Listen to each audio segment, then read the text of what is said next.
आपको पता है कि सबसे बड़ा मैन मेड ऑब्जेक्ट कौन है पहला जो सोलर सिस्टम के बियॉन्ड गया है?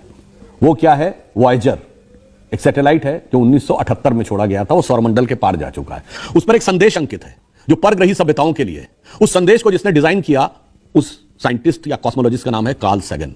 जाइएगा नेट पे सर्च करिएगा, कार्ल सैगन ने क्या बोला है हम लोग हमारे आप के बारे में, भारत के बारे में, हिंदू धर्म के बारे में। उसने यह लिखा है कि अब साइंस जिस कंक्लूजन में पहुंची है, the perpetual creation and destruction of universe and the infinite rebirth of the universe, यानी ब्रह्मांड का निरंतर सृजन और विध्वंस और उसके अनंत जन्मों की अवधारणा जो आज विज्ञान जहां पहुंचा है, यह हिंदू धर्म के सिद्धांत में दिखाई पड़ती है। और उसने कहा कि जो एक घटी से लेकर ब्रह्मा के दिन तक जाते हैं, जो 3.64 बिलियन ईयर्स तक ब्रह्मा की आयु है और 1.97 बिलियन ईयर्स हम धरती की आयु मानते हैं, उसने कहा only the modern cosmological calculation matches with the ancient Hindus. बाकी सब तो 1000 पे अटक गए, कोई लाख तक नहीं पहुंचा, हम अरब तक पहुंचे। मैं उन लोगों में से था जो पटाखे नहीं फोड़ता था, अब भर भर के फोड़ रहा हूं।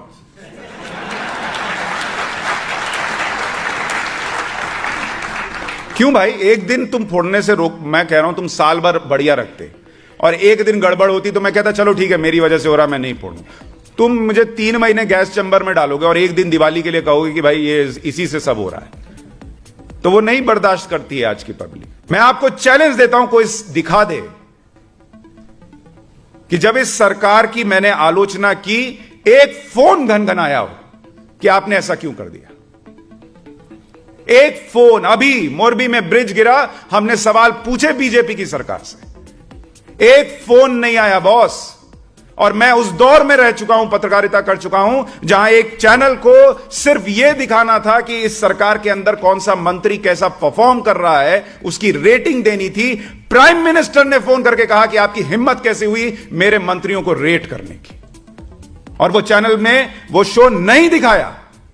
और वो लोग आज खड़े होकर हमें कहते हैं कि हम गोदी मीडिया हैं। दोस्तों, जब अयोध्या में राम मंदिर की जो पूजा हो रही थी, मूर्ति स्थापना रखी जा रही थी गर्भगृह में, मैं घर पे बैठा और मेरे पिताजी खेत में बूढ़े आदमी थे, तो वो भी आ गए कि आज देखते हैं कि भाई भगवान राम का चलो फाइनली हमारे जीते जी कुछ तो बन रहा है। सब बैठे, तो मैं बीच बीच में मैं चैनल चेंज कर रहा, तो वो इतने दुखी हो, क्या देख रहा तू एनडीटीवी में, बार बार क्या देख रहा। तो मैंने एनडीटीवी लगाया, तो एनडीटीवी में आने वाली खरीफ की फसल में ये होने वाला है, किसानों को ये होने वाला है, पूरे देश में गर्भगृह दिखाया जा रहा है और वहां पे रबी की फसल दिखाई जा रही है। 1.5 घंटे बाद में देखा तो यूरोप के किसी म्यूजियम जो जू होता है उसमें भालू ने ये किया, चिंपांजी ने ये किया। आई सेड यार क्या सीन है, मतलब ये एक अलग नैरेटिव है। वो दिखाना ही नहीं चाहते उन चीजों को कि आप जाग जाएं। जिस दिन जाग गए ना, आप कान पकड़ के उनको नीचे बैठा देंगे, वो आपको जागने नहीं देना चाहते।